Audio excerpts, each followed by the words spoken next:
जय हिंद विद्यार्थियों। आज हम लेंगे कुषाण वंश की शासन व्यवस्था। इसमें कला, साहित्य और अन्य जो भी प्रकार के बचे हुए पाठ हैं वो आज इस चैप्टर में हम खत्म कर देंगे। इस क्लास के अंदर पूरा पाठ आपका जो तीसरा पाठ है, 3 नंबर का पाठ है, वो आज खत्म हो जाएगा। तो आज हम कुषाण वंश की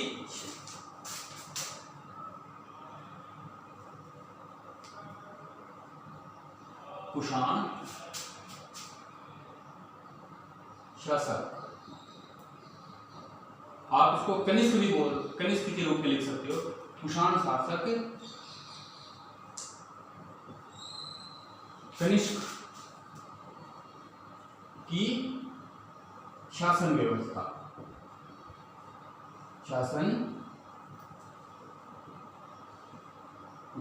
अभी शासन व्यवस्था नाम है, लेकिन इस शासन व्यवस्था के अंदर कला, साहित्य, स्थापत्य सारी चीजें इसमें आ जाएगी। तो सबसे पहले हम देखते हैं कुषाण शासक जो कनिष्क है, इसके बारे में हमने आपको पहले बता दिया था कि किस प्रकार से ये महान शासक है कुषाण वंश का। कुजु लक्कड़ फिसिस वी मकर फिसस, ऐसा करके ये इस वंश का महान शासक है। ये पिछले वीडियो में हमने इसके विषय में चर्चा की थी। अब अभी जो आ रही है, तो सबसे पहले हम इसमें लेंगे कला। देखिए इसके अंदर हम सबसे पहले क्या लेंगे? कला के विषय में हम चर्चा करेंगे। अब कला क्या कहती है? कला के विषय में कि जो कुषाण शासक है कनिष्क, तो कुषाण शासक कनिष्क की एक सर रहित मूर्ति है। कुषाण शासक कनिष्क की एक बिना सर की मूर्ति है, उसमें सर नहीं है। एक मूर्ति बनाई हुई आदम कद, तो बिना सर की एक मूर्ति जो मथुरा के संग्रहालय में रखी हुई है। कनिष्क की बिना सर की प्रतिमा है, या आप मूर्ति लिख लो। बिना सर की मूर्ति कहां पर रखी हुई है? मथुरा के संग्रहालय में है। मथुरा के संग्रहालय में सुरक्षित रखी हुई। कनिष्क की बिना सर की प्रतिमा, ये बिना सर की है। इस सिर लिख लो तो अच्छा हो रहेगा। बिना सिर की, इसके सिर नहीं है, मतलब बनाते समय इसके सिर था, लेकिन विभिन्न कारणों से, हो सकता है बाद में बाढ़, भूकंप या विदेशी आक्रमणकारी या बिना रख रखाव के कारण उस मूर्ति का जो सर है वो खंडित हो गया, टूट गया। तो बिना सर की मूर्ति मथुरा के संग्रहालय में रखी हुई है। अब मूर्ति निर्माण के अंदर 3 निर्माण के इसमें केंद्र थे। तो केंद्र आप लिख सकते हो, मूर्ति निर्माण के केंद्र। उस समय तो मूर्ति निर्माण कहां किया जाता था, क्योंकि यहाँ की इस समय की जो मूर्तियां मिल रही है वो काफी अच्छी मूर्तियां मानी जाती है उस समय की, ठीक है ना। तो मूर्ति निर्माण केंद्र कनिष्क के शासन या कुषाण के समय मूर्ति निर्माण के 3 केंद्र थे। अब उन 3 केंद्रों में सबसे पहले नाम आता है गांधार। सबसे पहले नाम आएगा गांधार। दूसरा आएगा आपके गांधार के बाद में नाम आएगा अमरावती, या अमरावती से पहले क्रम से लो ना, तो आपके नाम आएगा मथुरा। और तीसरा जो नाम आएगा वो है अमरावती। ये दक्षिण के इलाके में, इसको इंद्र की राजधानी भी कहा जाता है। इंद्र की राजधानी भी कहा जाता है। अब गांधार, आपको कई बार हमने जब अखंड भारत का, प्राचीन भारत का नक्शा बताया था, तो ये पाकिस्तान का हिस्सा आ जाता है, ये इधर भारत का वर्तमान का गुजरात आ जाता है। तो इस साइड के अंदर जब हम देखते हैं ये कश्मीर आ जाता है। तो गांधार यहां पर है, ये गांधार का इलाका है। इसके बाद से जब हम आगे की ओर जाते हैं तो मथुरा, ये भारत का हिस्सा है, तो मथुरा उत्तर प्रदेश, मथुरा वर्तमान के अंदर आप देखो तो मथुरा आपको मिलेगा भरतपुर धौलपुर के पास में। राजस्थान का जो भरतपुर धौलपुर है वो यूपी साइड में आप जाओगे तो वहां मथुरा मिल जाएगा। तीसरा आपको अमरावती है, और अमरावती को आपको पता है तेलंगाना और आंध्र प्रदेश जब अलग हुए थे तो आंध्र प्रदेश की राजधानी के रूप में अमरावती को चुना गया है। उसका विकास हो रहा है, और विदेशी कंपनी जो जापानी है उसको उसकी विकसित करने का पूरा ठेका दे रखा है उन लोगों ने कि आप इसको विकसित करोगे। तो पूरी तरह से शानदार अमरावती एक राजधानी बन के आएगी। अमरावती आज किसकी राजधानी बनेगी? आंध्र प्रदेश की। तो याद रह जाएगा, ऐसे अमरावती, ऐसे आंध्र प्रदेश। तेलंगाना की राजधानी हैदराबाद हो गई है। अभी दोनों की कंबाइंड राजधानी है, दोनों की एक ही है हैदराबाद। 10 सालों के लिए हैदराबाद है, उसके बाद में अमरावती आंध्र प्रदेश। मथुरा आपको और गांधार ये दोनों आपको पता चल गया, ठीक है ना। ये जो गांधार है, गांधार के अंदर जो मूर्तियां बनी है, ये कला है ना, इसकी कला को हम कहते हैं इंडो ग्रीक। इसको बाद में क्या कहा गया? इंडो ग्रीक, क्योंकि इसकी विशेषता, पात्र तो लिए गए हैं भारतीय, जैसे महात्मा बुद्ध भारत के, तो पात्र भारत के, लेकिन कला कहाँ की है? उनको गहने पहनाना, आभूषण पहनाना, वस्त्र पहनाना, ये कहाँ के लिए गए हैं? ये ग्रीक रोमन देवता के हिसाब से पहनाई गई, इसलिए इसको इंडो ग्रीक या इसको हिंदू बुद्धिस्ट भी कहा जाता है, ठीक है ना। रोमन बुद्धिस्ट या अन्य नामों से जाना जाता है। तो इंडो ग्रीक से आपको पता चल गया इंडिया और ग्रीक। और दूसरा इसको कहा जाता है ग्रीको। दूसरा क्या कहा जाता है? ग्रीको। ग्रीको, और इसी को कहते हैं बुद्धिस्ट। बुद्धिस्ट, ग्रीको बुद्धिस्ट, ये दोनों इसी के नाम है, ठीक है ना। इंडो ग्रीक या ग्रीको बुद्धिस्ट गांधार मथुरा शैली के ही नाम है। तो ये मूर्ति कला के केंद्र हो गए। अब जो ये कला के बाद में हम थोड़ा आगे की ओर बढ़ेंगे, तो कुषाण के समय में इसके दरबार में विद्वान रहा करते थे, विद्वान। तो कनिष्क के दरबार में कौन कौन विद्वान थे? कोई मामूली विद्वान नहीं थे कनिष्क के दरबार में। इसमें एक एक करके अपन कुछ विद्वानों के बारे में जानकारी हासिल करेंगे। जैसे सबसे पहले आता है अश्वघोष। तो अश्वघोष जो है ना, सबसे पहले कौन आएगा? अश्वघोष, 1 नंबर। आप यहां लिखोगे, दिखेगा नहीं, छोटा है, बड़ा लिख देता हूं। अश्वघोष,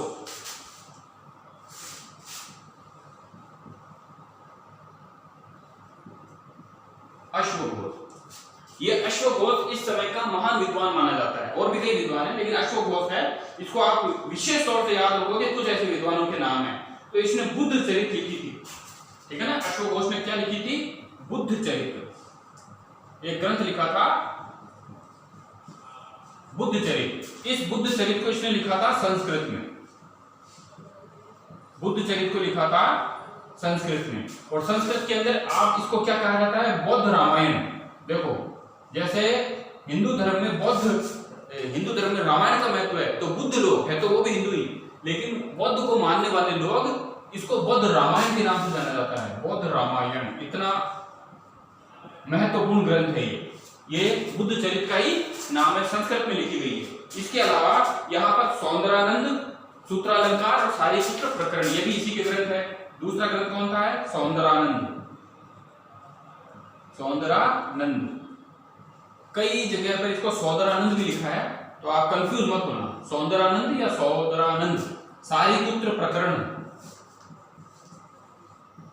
सारीपुत्र प्रकरण, ये भी इसी का ग्रंथ है, ठीक है ना। तो बुद्ध चरित्र, सौदरानंद और सारीपुत्र प्रकरण के अलावा एक ग्रंथ और मिलेगा जिसका नाम मिलेगा सूत्रालंकार। एक ग्रंथ और कौन सा है? सूत्रालंकार। तो ये इसके महत्वपूर्ण ग्रंथ है, और इन्हीं ग्रंथों के कारण अश्वघोष प्रसिद्ध हुआ। वैसे सबसे महत्वपूर्ण ये है बुद्ध चरित्र। ये जो ग्रंथ है ना, बुद्ध चरित्र, बौद्धों की रामायण या संस्कृत में लिखा गया है, ये आप थोड़ा विशेष ध्यान से रखोगे। इसके अलावा देखो, अगला जो विद्वान इसमें आएगा वो है नागार्जुन। नागार्जुन बहुत ही प्रसिद्ध विद्वान था। इसके बारे में आपको मैंने पहले भी बताया था। नागार्जुन, इसे भारत का आइंस्टीन कहा जाता है। नागार्जुन ने क्या लिखा है? माध्यमिका सूत्र। माध्यमिका सूत्र कहा है, इसने ये ग्रंथ लिखा है माध्यमिका सूत्र। और इसी माध्यमिका सूत्र के कारण ये प्रसिद्ध हुए। तो माध्यमिका सूत्र में इसने क्या जानकारी दी है? माध्यमिका सूत्र में सापेक्षवाद का सिद्धांत दिया है। ये ग्रंथ है इसका, मध्य घनीय नमस्कार, माध्यमिका सूत्र। और इस माध्यमिका सूत्र में इसमें किसकी जानकारी दी है? सापेक्षवाद का सिद्धांत, बहुत ही महत्वपूर्ण। अब आप सापेक्षवाद का सिद्धांत, ये इसने इसी ग्रंथ में जानकारी दी है। तो आप देखो, सापेक्षवाद, इसीलिए नागार्जुन को क्या कहा जाता है? इसी कारण कहा जाता है। सापेक्षवाद का जो सिद्धांत दिया ना, अल्बर्ट आइंस्टीन ने तो बहुत बाद में दिया, अभी 20वीं शताब्दी में, लेकिन इसने आज से 2000 साल पहले दे दिया था। जो सापेक्षवाद के सिद्धांत के कारण इसको कहा जाता है भारत का आइंस्टीन। पहले बताया था भारत का आइंस्टीन। आइंस्टीन वैज्ञानिक का नाम सुना होगा आपने, तो ये भारत का आइंस्टीन कहा जाता है। अब इसके अन्य ग्रंथों में और क्या मिलेंगे? अन्य ग्रंथों में इसका मिलेगा शून्यवाद। ये भी इसी का ग्रंथ है। शून्यवाद पर बहुत अच्छा दर्शन शास्त्र का ग्रंथ इन्होंने लिखा है। शून्यवाद पर लिखने के बाद में इन्होंने एक दार्शनिक ग्रंथ है ये, सॉरी, ठीक है ना, बस इतना आपके लिए इसके बारे में याद रखना है। अब इसके बाद से तीसरा जो व्यक्ति महत्वपूर्ण है वो आता है चरक। इसका नाम सब लोगों ने सुन रखा है, चरक। और चरक ने चिकित्सा शास्त्र पर चरक संहिता ग्रंथ लिखा था। इसके बारे में आपको ज्यादा बोलने की जरूरत नहीं है, चरक संहिता, क्योंकि ये पहले मैं बता चुका हूँ। तो चरक संहिता की रचना महर्षि चरक ने की थी। आयुर्वेद का ग्रंथ था ये, ठीक है ना। चरक के बाद में आता है वसुमित्र ने महाविभाग विश्वकोश लिखा था, ठीक है ना। चौथा ग्रंथ आ जाता है वसुमित्र। ये वसुमित्र भी बहुत प्रसिद्ध था। जो बौद्ध की संगीति हुई थी चौथी, जो आगे आएगी, उसमें ये अध्यक्ष उपाध्यक्ष के पद पर था। तो वसुमित्र इसने क्या लिखा है? इसने एक विश्वकोश लिखा है। देखो इसको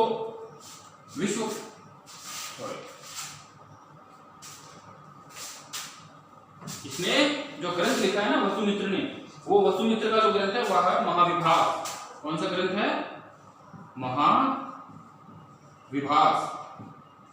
ये महाविभाग ग्रंथ जो है, इसको इस बौद्ध संप्रदाय का विश्वकोश कहा जाता है। बौद्धों का विश्वकोश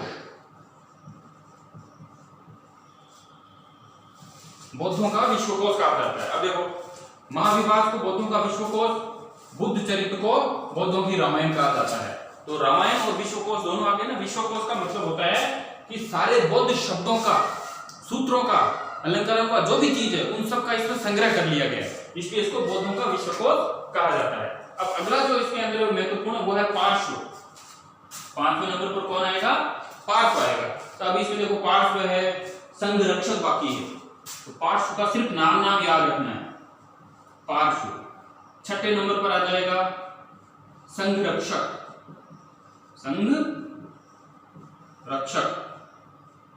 ये भी विद्वान थे, पार्श्व और संघरक्षक। बड़े विद्वान माने जाते हैं क्योंकि इसके दरबार में ये खुद विद्वान था, तो उसका शरण दिया करता था। इसके बाद में एक मंथर आता है। ये मंथर जो था ना, एक यहां लिख देता हूं आगे, 7वें नंबर पे मंथर। अब मंथर कौन था? ये इसका मंत्री था, इसका कुषाण का ये मंत्री था।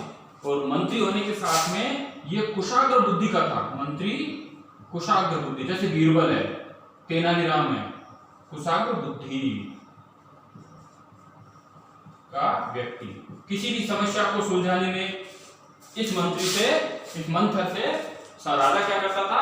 विवेचना लिया करता था, आपस में बातचीत किया करते थे। तो इस प्रकार से आप देख सकते हो कितना महान विद्वानों का दरबार है।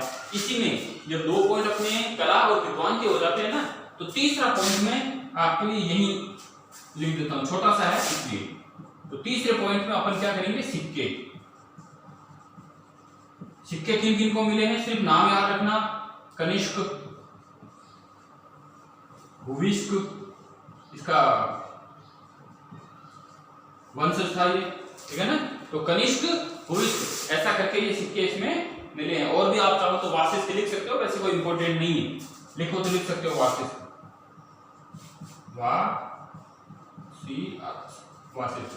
कनिष्क और भूविष्क के सिक्के महत्वपूर्ण हैं। तो इस प्रकार से अपन ने ये जानकारी ली है। देखो, पहला आ गया कला, देख लीजिए आप। कला के अंदर कुषाण के बिना सिर की मूर्ति मिली है जो मथुरा में है। मूर्ति कला के गांधार, मथुरा, अमरावती के 3 केंद्र हैं। विद्वान कनिष्क के दरबार में रहा करते थे। पहला अश्वघोष आ गया, इंपॉर्टेंट है। नागार्जुन आ गया, दूसरा इंपॉर्टेंट है। चरक, ये आपको सबको याद रहता है। वसुमित्र, महाविभाग, ये थोड़ा आप याद कर लेना मोस्टली। ये 2 चीजें, तो ये 3 चीजें, ठीक है। इसके बाद में पार्श्व याद रखो तो ठीक है। संघरक्षक, सिर्फ नाम, इनके तो नाम याद रखने आपको। इसके बाद में देखो मंथर है, जो कुशाग्र बुद्धि का व्यक्ति था, पूछा नहीं जाता है। सिक्के कनिष्क ये भी नहीं पूछेंगे आपसे। तो इस प्रकार से अपन ने ये चीजें यहाँ पर आपको बताइए। अब है अगला जो टॉपिक अपना है ना, उसके विषय में मैं थोड़ा बोर्ड साफ कर दूं। अगला जो अपने पास अब अपन टॉपिक लेंगे ना, वो है निर्माता के रूप में, कि आखिर ये कनिष्क ने 3 तक पढ़ लिए थे, यहां हम चौथा पॉइंट लेंगे, निर्माता।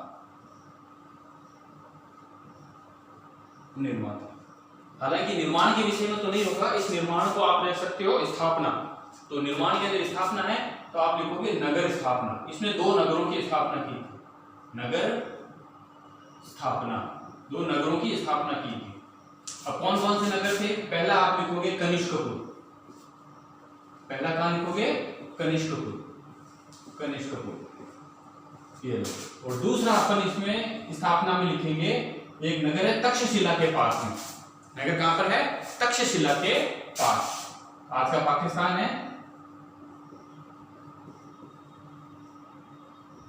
तक्षशिला के पास।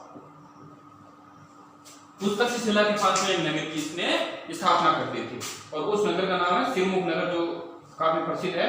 फिर इसके बाद में हम गांधार कला की ओर भी आएंगे।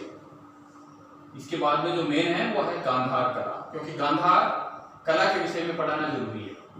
गांधार कला, ये तक्षशिला के पास नगर कौन सा है? सिरमुख,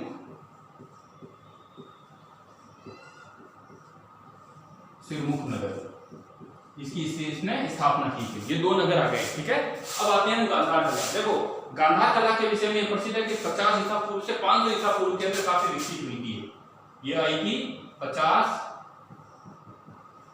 ईसा पूर्व से 500 ईसा पूर्व तक, ईस्वी तक प्रचलित। गांधार कला जो है ये 50 ईसा पूर्व से 500 ईस्वी तक प्रचलित रही भारत के अंदर, ठीक है। और ये कहां पर है? गांधार में। तो गांधार में होने के कारण, गांधार केंद्र होने से ये गांधार कला कहलाई, केंद्र होने से गांधार कला कहलाई, गांधार कला कहलाई।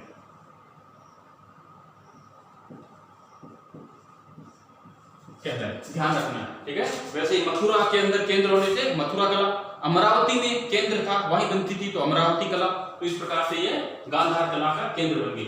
अब यहाँ का मुख्य, इसको क्या कहा जाता है? देखो यहाँ पर जो है इसको ग्रीको रोमन, अभी आपको पहले बताया था, इसी कला को ग्रीको रोमन कला, ग्रीको रोमन कला, इंडो बुद्धिस्ट, इंडो ग्रीक, ये सब इसी के नाम है, इंडो ग्रीक। और इसी को ग्रीको बुद्धिस्ट, ग्रीको बुद्धिस्ट कला, सब इसी के नाम है। ये अन्य नामों से भी जानी जाती है। इसी को Greco Roman, Indo Greek, Greco Buddhist, यानी रोमन और बुद्ध देवता, तीन दोनों को मिला करके, इंडिया और ग्रीक दोनों को मिला करके, ग्रीक और रोमन, हालांकि दोनों एक ही लगते हैं, यूनान और रोमन, तो इनको मिला करके जो कला फेमस हुई, उसी को इस नाम से जाना जाता है। अब इस कला के विषय में क्या खास है कि देखो बुद्ध मूर्ति यूनान और रोमन शैली में बनती थी। किसकी तरह बनती थी? जो बुद्ध की मूर्ति बनाई जाती थी ना, बुद्ध मूर्तियां, जो भी बुद्ध मूर्ति बनी है, बुद्ध मूर्ति यूनान और रोमन शैली में बनाई गई। और किसकी तरह बनाई गई? यूनानियों और रोमनों का एक देवता है अपोलो, अपोलो देवता, उसकी तर्ज पर बनाई गई, क्योंकि उनके दिमाग में वो व्यक्ति था। तो बुद्ध की मूर्ति तो बनी, विषय तो दिया भारतीय कि बुद्ध बनेंगे, लेकिन आकार किसका दिया, किस प्रकार से उसकी साज सज्जा, वस्त्र, जूते, बालों का प्रकार ये बनाए गए अपोलो की तरह। तो बुद्ध मूर्ति रोमन देवता, रोम का एक देवता है, रोमन देवता अपोलो,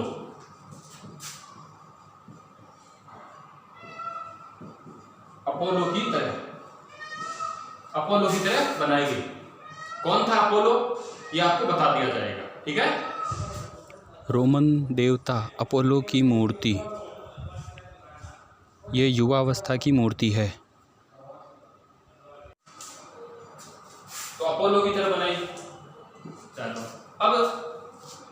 विशेषता है इस चीज के अंदर, इसमें देखो विषय तो भारतीय थे लेकिन निर्माता यूनानी थे, श्रृंगार अलंकार सारे।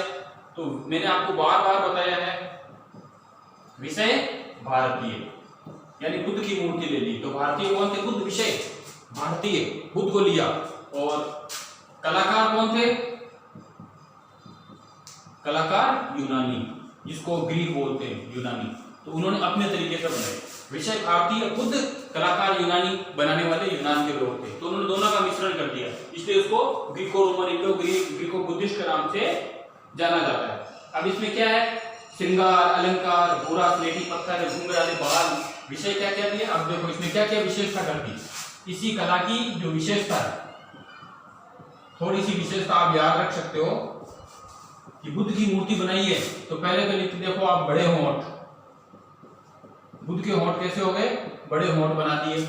श्रृंगार, बुद्ध को सजाया गया।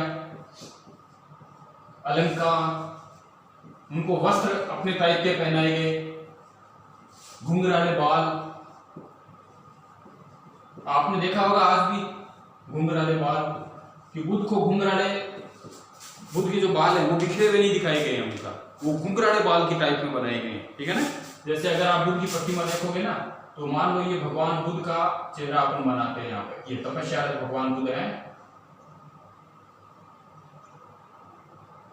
ये आंखें बंद है इनकी, ठीक है। तो होठ कुछ बड़े कर दिए गए।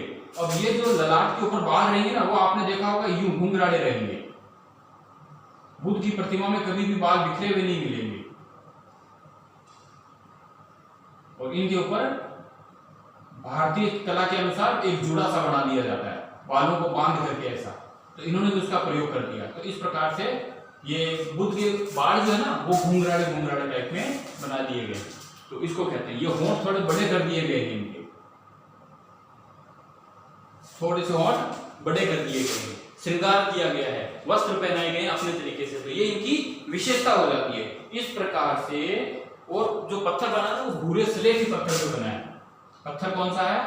भूरा स्लेटी पत्थर, इस पर मूर्ति बनाई गई है क्योंकि वहां पर ये मिलता है। तो आपने गांधार कला के विषय में समझ लिया होगा, इतना ही याद रखना है, इसके बारे में ज्यादा गहनता में नहीं जाना है। ये बुद्ध की गांधार शैली की प्रतिमा है। ये मथुरा शैली की प्रतिमा है। ये भी बुद्ध की मथुरा शैली है। ये अमरावती शैली की शिला है। अब व्यापार देखो, व्यापार रेशम मार्ग पर इन्होंने कब्जा कर लिया था, ठीक है ना, जो मध्य एशिया और रोमन को जाता था। छठा नंबर आप लिखेंगे व्यापार, शॉर्ट में याद रखना, ज्यादा लंबा छोटा नहीं है। तो चीन का जो रेशम मार्ग था ना, जहां से चीनी लोग व्यापार करते थे, चीन का रेशम मार्ग, चीन का नहीं लिख सकते, चीन के रेशम मार्ग पर अधिकार कर लिया था इन लोगों ने, आक्रमण करके कुषाणों ने अधिकार किया। आपको रेशम मार्ग के बारे में बता दिया जाएगा, ठीक है। चीन का रेशम मार्ग जल और स्थल से, रेशम मार्ग तो अधिकार किया, वह कर वसूलते थे, कर वसूलते थे किससे? चीन से और रोमन दोनों से। क्योंकि चीन का मान लो यहाँ कोई देश है, ये चीन मान लो यहाँ पे, और ये रोम यूनान है, ये भारत का हिस्सा आ जाता है इस साइड में। अब ये यहाँ से रेशम मार्ग अगर यहाँ से गुजरेगा, यहाँ तक जाना है, तो यहाँ से आने वाले व्यापारियों से ये लोग टैक्स लेते थे, यहाँ से जाने वाले व्यापारियों से फिर टैक्स लेते थे। तो खूब व्यापार उनका समृद्ध हो गया था। तो चीन के रेशम मार्ग पर अधिकार किया और उस पर ये क्या करते थे? कर वसूलते थे। और इसी के आधार पर इनका मध्य एशिया तक इनका भी व्यापार फलने फूलने लगा था। अब इनकी दो राजधानियां थी। राजधानी, कनिष्क की राजधानी कितनी थी? दो। कौन कौन सी थी? देखो राजधानी, दो राजधानियां बनाई थी इन्होंने, दो राजधानियां थी, दो राजधानी थी, पहली और दूसरी। पहली कौन सी होगी? पेशावर। पहली कौन सी होगी? पेशावर। और दूसरी राजधानी इन्होंने भारत के अंदर जो स्थापित की पेशावर, आज पाकिस्तान में, ठीक है ना, हाँ पेशावर। और दूसरी राजधानी स्थापित की थी मथुरा। ये दो राजधानियां थी। इतना याद रखना है कि कनिष्क की दो राजधानियां थी कुषाण वंश की, पहली पेशावर और दूसरी मथुरा थी। और चीन से प्रेरित, अब देखो चीन से जो व्यापार हो रहा है ना, तो इन्होंने एक इसका फर्क पड़ता है।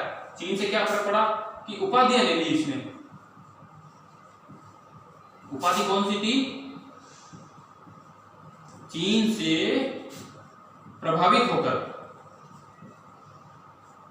जो चीनी राजा होते थे ना, तो चीन से प्रभावित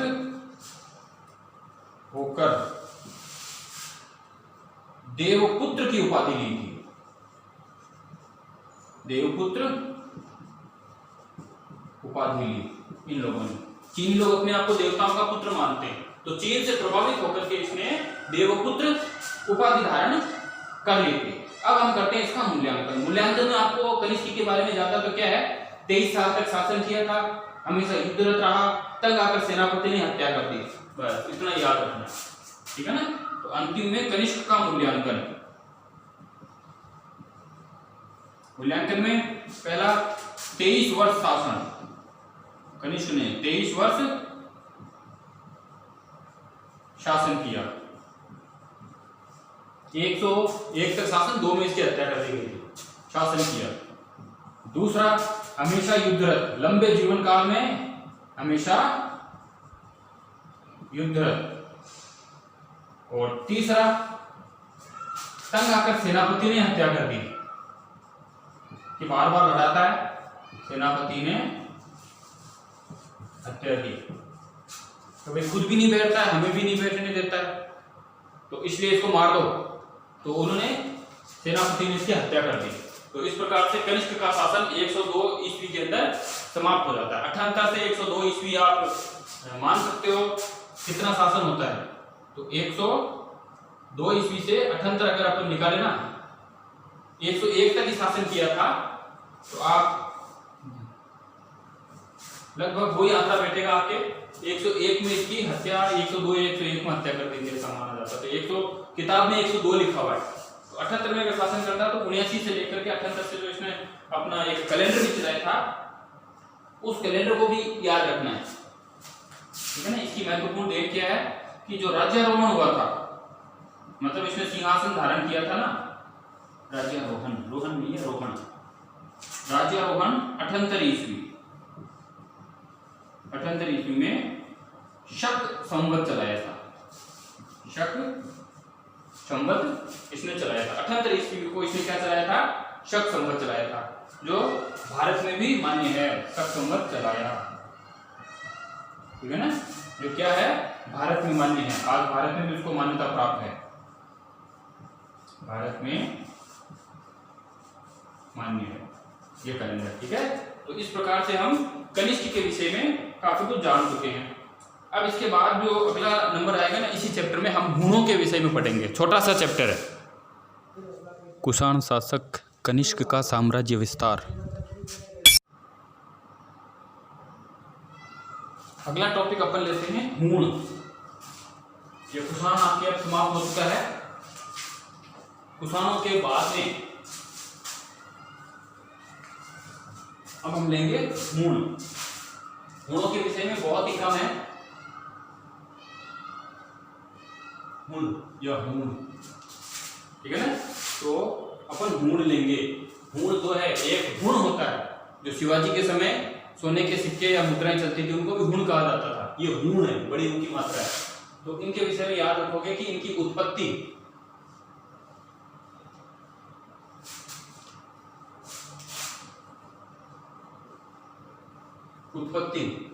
उत्पत्ति हुई है काकेशस पर्वत, जो मध्य एशिया के साइड, चीन के साइड में है। काकेशस से, ठीक है ना। काकेशस से जो एक पर्वत है, वो लिख देता हूं मैं। काकेशस पर्वत जो पहाड़ है ना, काकेशस पर्वत, आप विश्व का जब ज्योग्राफी पढ़ते हो तो उसमें आपको पता होगा कि काकेशस पर्वत है, वहां इनकी उत्पत्ति हुई है। अब इनमें क्या हुआ है कि चीन का एक प्रांत है, चीनी प्रांत है, जिसका नाम है हुन्नान, ठीक है ना। हुन्नान और इसी हुन्नान प्रांत के कारण ही इनको हुण कहा जाता है। हुन्नान, हुयान, ऐसे कई ऐसे नाम हैं, इनके देखो अलग अलग नाम हो जाते हैं। हुन्नान, इसी को हुयान प्रांत कहा जाता है। हुयान, हुयान के कारण इनको हुण कहा। कितना बहुत आपके लिए, इसके लिए ज्यादा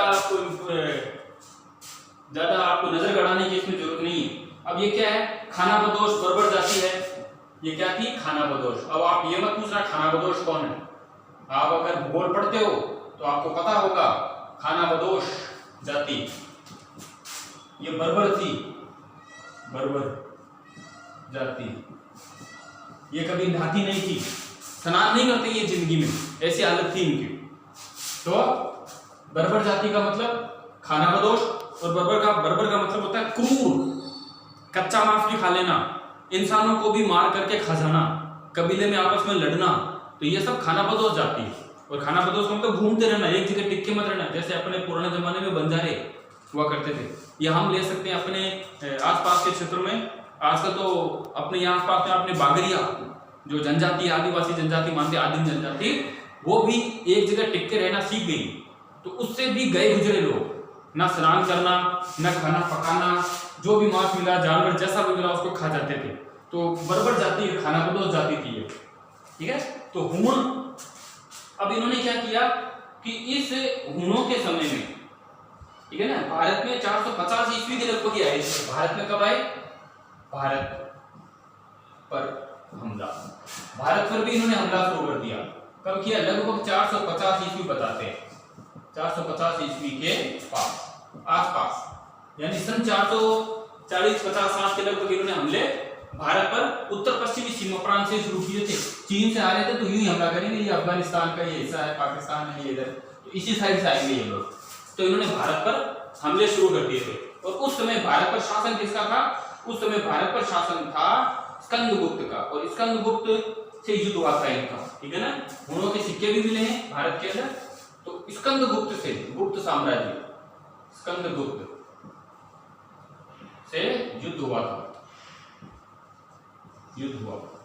कहते हैं स्कंदगुप्त ने इनको आगे नहीं बढ़ने दिया, मगर इसी युद्ध के कारण स्कंदगुप्त की आर्थिक स्थिति, साम्राज्य की स्थिति बहुत ज्यादा कमजोर हो गई थी, पतन की ओर इसी के बाद में चलते हैं हुणों के आक्रमण को रोकने के कारण।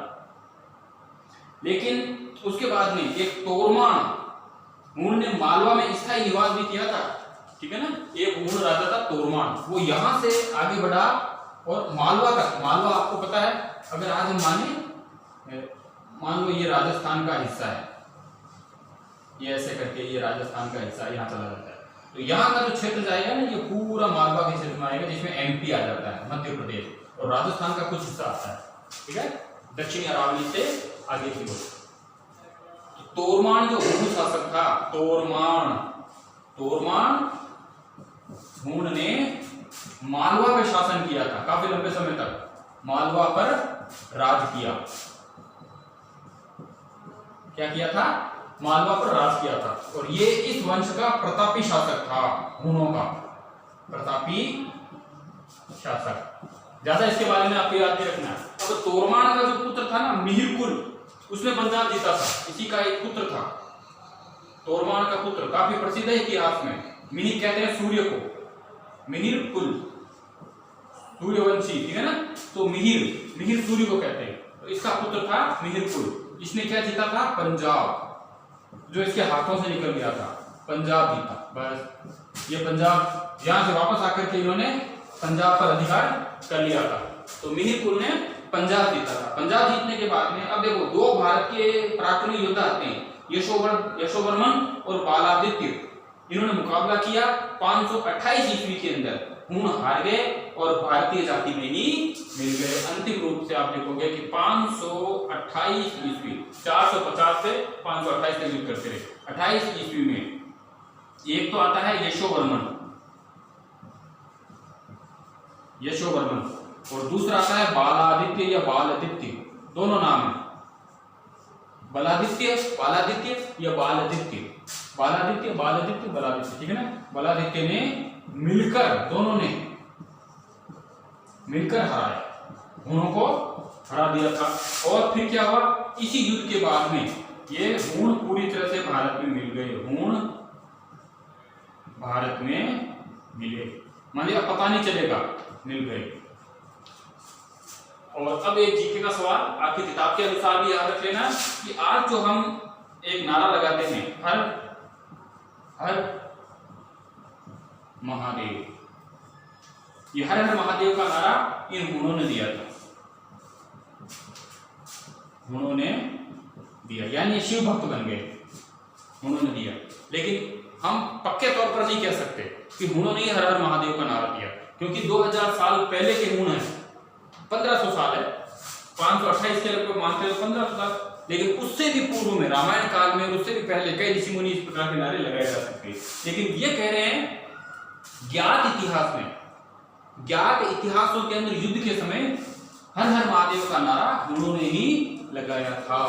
यहां पर आपके ये तो फिर जब हूणों का भी समाप्त हो जाता है, ठीक है ना। अब इसके बाद में हम थोड़ा सा और चौथी संगीति के बारे में याद करेंगे। देखो चौथी संगीति मैंने आपको बताया था कि मैं आपको बताऊंगा चौथी संगीति क्या है।